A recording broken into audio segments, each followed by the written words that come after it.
have reached the end of week 2. You should be very, very, very proud of yourself. This week we did some heavy lifting.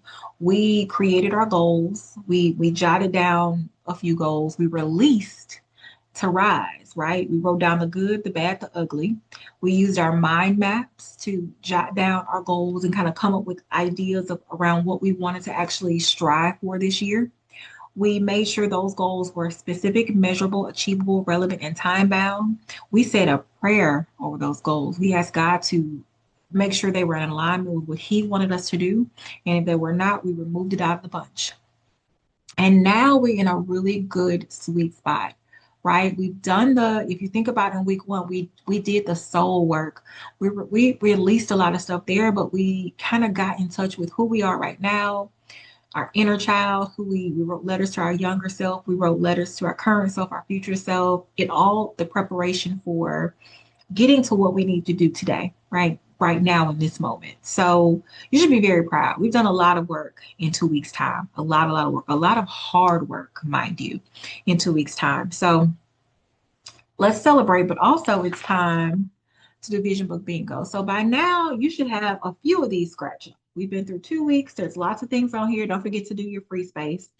And remember, the whole point is to black out this whole thing by the end of the 40-day journey. But as you get bingos, I want you to do something special for yourself. I want you to celebrate in some way. Just celebrate yourself. Find something to do. Go sit at a coffee shop. That's something I would do.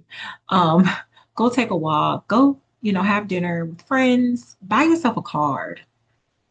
All right, I tend to do that. I buy myself cards and little greeting cards or thank you notes and write little notes, things like that. But find something unique and special to do for yourself every time you are able to hit a bingo or every time you're able to, quite frankly, scratch something off this list because you're getting closer and closer and closer to where you need to be in divine alignment with the work that God wants you to do. That's the whole purpose of the Write the Vision Challenge. It is to make sure that we are clearly hearing what God wants us to do and we're writing it down and we're making it plain. All right. So that is it for this week.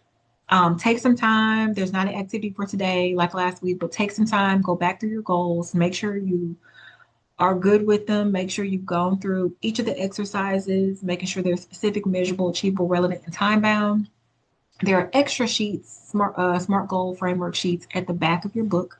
So if you have other goals, if you ran out of space, if you made some mistakes, there's extra sheets back there.